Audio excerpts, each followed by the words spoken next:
नमस्कार दोस्तों, मैं सूरज कुशवाहा स्वागत करता हूं आपका अपने चैनल स्वाभिमान क्लासेस आर.ऑन में।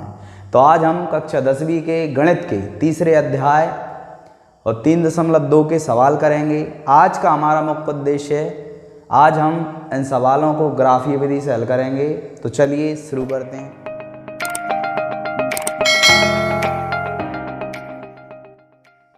तो चलिए 3.2 जिसमें क्वेश्चन नंबर 1 था कि निम्न समस्याओं के पहले रैखिक समीकरण युग्म बनाइए, उसके बाद हल कीजिए। तो उसमें पहला सवाल है आपका, कक्षा 10 के 10 विद्यार्थियों ने एक गणित की पहेली प्रतियोगिता में भाग लिया। यदि लड़कियों की संख्या लड़कों की संख्या से 4 अधिक हो तो प्रतियोगिता में भाग लेने वाले लड़कों और लड़कियों की संख्या ज्ञात कीजिए। तो पहली विधि हमने लिखी थी ग्राफीय विधि। आज का जो वीडियो है वो सिर्फ ग्राफीय विधि पर आधारित है। पहले हम इसके जो हैं रैखिक समीकरण युग्म ज्ञात करेंगे। 3.1 में हम सीख चुके हैं किस प्रकार बनाते हैं, इसको पहले पढ़ेंगे अपन अच्छे से, और उसके बाद पहले इसमें आपको मानना पड़ेगा। क्या मानना पड़ेगा कि कक्षा 10वीं में कितने विद्यार्थी हैं? 10 विद्यार्थी हैं, जिसमें क्या है, लड़कियों की संख्या जो है वो लड़कों की संख्या से 4 अधिक है। तो पहले हम लड़के और लड़कियों की संख्या मान लेते हैं। तो माना कि कक्षा में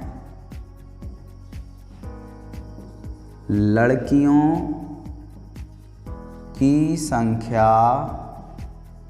x बा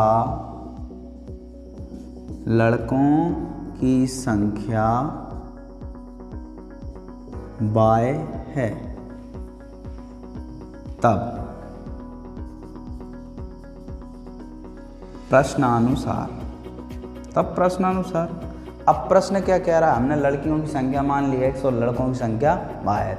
तो प्रश्न ने पहले क्या कहा, भैया कक्षा में कुल विद्यार्थी कितने हैं? विद्यार्थी का मतलब है लड़के और लड़कियां दोनों। कक्षा में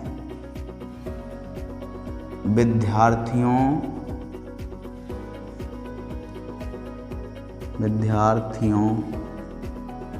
की कुल संख्या कितनी है? 10। इसका मतलब क्या कि अपन ने क्या किया, लड़के और लड़कियों और लड़कों की संख्या को जोड़ा तो कितना है? 10। इसका नाम रखा हमने समीकरण 1 बा। दूसरी बार वो क्या बोला, भाई जो लड़कियों की संख्या है वो लड़कों की संख्या से कितने अधिक है? 4 अधिक है। लड़कियों की संख्या बराबर लड़कों की संख्या कितनी अधिक? 4 अधिक, मतलब +4 कर दो। कम बोलता तो माइनस कर देते। लड़कियों की संख्या कितनी? x बराबर लड़कों की संख्या क्या मानी थी? y प्लस कितने? 4। तो चलिए x y को दल रहा है किसका? माइनस का, बराबर 4, समीकरण 2। ये हमारे रैखिक समीकरण युग्म हो गए। अब हमको करना है इसको ग्राफीय विधि से हल। तो ग्राफीय विधि से हल करने के लिए हमको आगे करना पड़ेगा, पहले हमको x और y की वैल्यू निकालना पड़ेगा। तो चलिए अपन निकालते हैं। अब किससे करना है? ग्राफीय विधि से करना है। तो इसलिए सबसे पहले अपन क्या करेंगे, समीकरण 1 से। चलिए समीकरण 1 से अपन करते हैं। समीकरण 1 से क्या है? समीकरण 1 है x + y बराबर 10। मान के चलो हमने x को यहीं छोड़ा, 10 y को उधर लेगा किसका? माइनस का। इसका मतलब है हम इस साइड जो चर को लेकर गए, इस साइड जिस चर को लेकर गए उस चर के बराबर में हम मानते जाएंगे।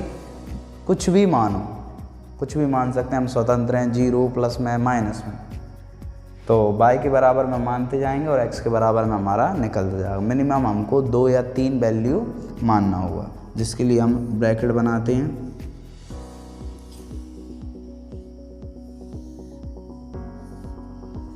x y अपन 3 वैल्यू मान लेंगे, ठीक है। चलिए मानते हैं अपन, यहीं पे मान लें इसको, यहीं पे मानते हैं। पहली बार में क्या माने, हमने कह दिया भाई y बराबर कितना मान लें भाई, 10 मान लो, 10 माना, y बराबर 10 माना, इसलिए x बराबर 10 माइनस 10 क्या प्राप्त हुआ, 0। क्या प्राप्त हुआ, 0। अपन ने y बराबर कितना माना था, 10, तो x बराबर क्या प्राप्त हुआ, 0। अब क्या मान लें, y बराबर मान के चलो 5 माना, कितना माना, 5 माना, तो इसलिए x बराबर क्या प्राप्त हुआ, 10 में से 5 गए, कितने बचे, 5। भाई 5 माना तो कितना आया, 5 आया। अब हम 0 मान कर देखते हैं, क्या मान के देखते हैं, 0। y बराबर 0 माना, चलिए इसलिए x बराबर 10 माइनस 0 क्या आया, 10। 0 माना तो कितना आया, 10 आया। चलिए इसको रफ करना पड़ेगा, आप इसका स्क्रीनशॉट ले लें, आगे हम करते हैं सवाल को। तो स्क्रीनशॉट ले लिया होगा। अपन जिस प्रकार हमने समीकरण 1 से वैल्यू निकाली थी उसी प्रकार हम लिखेंगे समीकरण 2 से। समीकरण 2 से, समीकरण 2 था अपना x माइनस y बराबर 4, तो अपन ने इसका क्योंकि x को यहीं छोड़ा, 4 y उधर गया किसका, प्लस का। अब मतलब इसमें हम करेंगे तो इसमें क्या होगा, इसमें भी वही करेंगे कि y के बराबर में वैल्यू हम मानते जाएंगे और x के बराबर में निकलती आएंगी वैल्यू। चलिए क्या मान है तब, चलिए y बराबर हमने 1 माना, कितना माना, 1 माना, इसलिए x बराबर क्या निकल के आएगा, 4 प्लस 1 बराबर कितना, 5। 1 माना तो कितना प्राप्त हुआ, 5। y बराबर कितना मान लें, चलो 2 मानते हैं, 2 माना, इसलिए x बराबर कितना आया, 4 प्लस 2 कितना हो गया, 6। 2 माना तो 6 प्राप्त हुआ। y बराबर कितना मान लें, अब चलो लाइन से 3 ही मान लेते हैं, इसलिए x बराबर कितना आया अपना, 4 प्लस 3 बराबर कितना, 7। कितना आया अपना, 3 माना तो 7 आया अपना, ठीक है। चलिए अब हमने दोनों समीकरणों से x y की वैल्यू निकाल ली है। अब हम ग्राफी विधि से इसके हल निकालेंगे। ग्राफ खींचते हैं अपन, हेडिंग डालेंगे ग्राफीय विधि से। अब हम इनके क्या खींचेंगे, आलेख खींचेंगे। क्या खींचेंगे, आलेख, x अक्ष y अक्ष, ठीक है। तो चलिए ग्राफीय विधि से हल करने के लिए सबसे पहले हमने x अक्ष और y अक्ष खींचे, जिसमें हमें समीकरण 1 से जो वैल्यू प्राप्त की थी उस वैल्यू की भी ज़रूरत पड़ेगी। तो उस वैल्यू में क्या था, आप देख लें, स्क्रीनशॉट ले लिया होगा आपने, जिसमें हमने y बराबर क्या माना था, 0 माना था, तो हमें x बराबर 10 प्राप्त हुआ था। y बराबर 5 माना था तो x बराबर भी 5 प्राप्त हुआ था, और y बराबर 10 माना था तो x बराबर 0 प्राप्त हुआ था। क्योंकि अभी हमें यहाँ पर जो आलेख खींचने वाले हैं उस आलेख को खींचने के लिए समीकरण 1 से प्राप्त मान और समीकरण 2 से प्राप्त मान, दोनों मानों की ज़रूरत पड़ेगी। तो चलिए पहले समीकरण 1 से प्राप्त जो मान थे उनका आलेख खींचते हैं। सबसे पहले हमेशा ग्राफ खींचते समय ध्यान रखें कि पहले हम x की साइड चलते हैं, मतलब x की वैल्यू को चलते हैं और उसके बाद y की वैल्यू चलते हैं।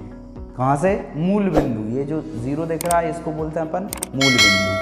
ये कार्तीय तल है, ये x अक्ष है, जिसको अपन क्षैतिज रेखा बोलते हैं। ये अपना y अक्ष है जिसको ऊर्ध्वाधर रेखा बोलते हैं। 9th क्लास में बहुत पहले अपन पढ़ चुके हैं, 1 साल पहले, ठीक है। तो यहाँ से चलना स्टार्ट करते हैं अपन। कितने चलना है, 10, 1 2 3 4 5 6 7 8 9 10, 10 पे खड़े हो गए। y बराबर कितना चलना है, 0, 0 चलना है, मतलब कहीं नहीं जाना, यहीं पर रुकना है।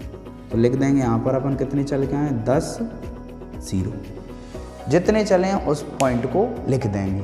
और हाँ, अगर हमको माइनस में कोई वैल्यू प्राप्त हुई तो माइनस में इस साइड x की चलेंगे और नीचे की साइड y की वैल्यू माइनस में चलेंगे। अभी तो हमें प्लस में चलना था, 10 चले, 0 मतलब हमको अक्ष पर ही रुकना है। आगे चलते हैं, x बराबर कितना चलना है, 5, ये 5 चल गए अपन, 1 2 3 4 5। अब बाय बराबर भी हमको कितना चलना है 5। अब प्लस के हैं किधर चलेंगे ऊपर की साइड, तो चलिए ये 5 और इधर भी 5, 1 2 3 4 5। और आप ग्राफ की कॉपी में देखेंगे तो आपको पहले ही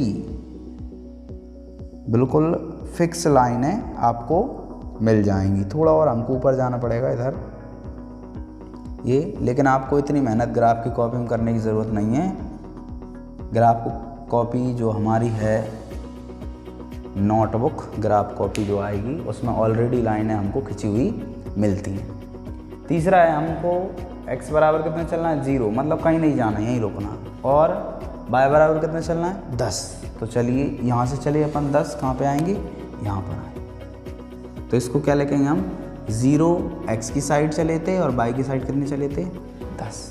अब हम इनको मिला देंगे। इसको मिलाने के लिए हमें से मिला देंगे। आप स्केल को उठाएं, स्केल को आप उठाएंगे तो अपने आप ही ये लाइन पर आपके आ जाएंगे। खिंच गया। अब ये आलेख हमारा किससे खिंचा था, जिस भी समीकरण से खिंचा था। जैसे फर्स्ट हमारा समीकरण था x + y बराबर 10, इस समीकरण से खिंचा था, इसलिए इसका नाम हमने x + y बराबर 10 रख दिया। अब हम समीकरण 2 से जो हमें प्राप्त हुए हैं उन वैल्यू को चलेंगे। x की साइड चलना है, x की साइड कितना चलना है 5, चलिए 5 चलते हैं, ये 5 चल गए। y की साइड कितना चलना है 1, तो ये 1 चल गए, चल रहे हैं, ये 1 चल दिया। क्या लिखेंगे 5 1 चल दिए।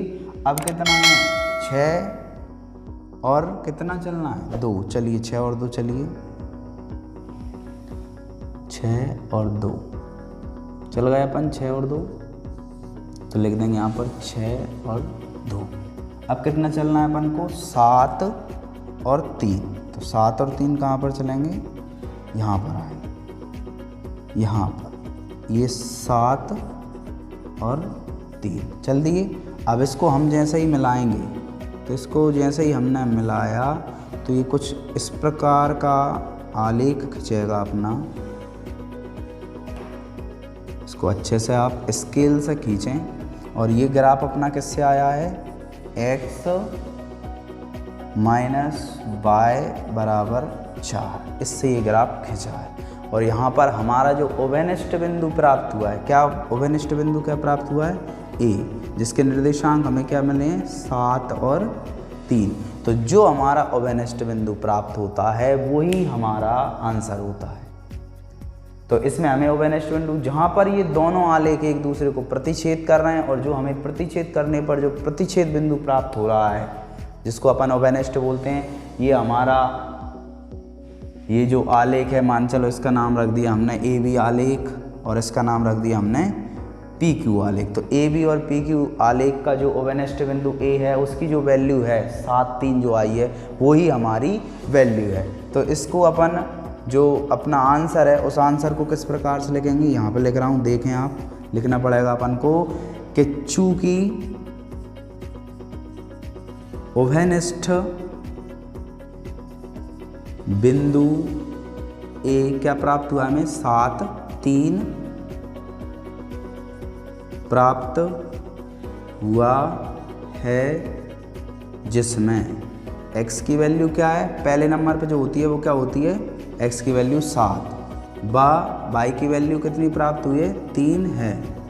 अब हमने क्या माना था इसमें कि कक्षा में लड़कियों की संख्या x व लड़कों की संख्या y है। तो x बराबर कितना प्राप्त हुआ 7 और y बराबर कितना 3, मतलब हमको लिख देंगे हम लास्ट में, अतः कक्षा में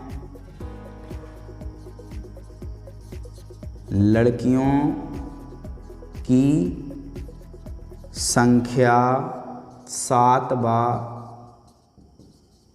लड़कों की संख्या 3 है या 3 होगी। हमारा आंसर सही है ये कैसे पता लगेगा, तो कक्षा में कुल कितने विद्यार्थी थे 10, तो 7 और 3 कितने 10। चलो ठीक है, एक समीकरण तो अपना हुआ है सही। अब उसने बोला था कि जो लड़कियों की संख्या है वो लड़कों की संख्या से कितने अधिक, तो 4 अधिक, तो 3 में अपन 4 जोड़ेंगे तो 7 हो रहे हैं, मतलब हमारा आंसर बिल्कुल सही है।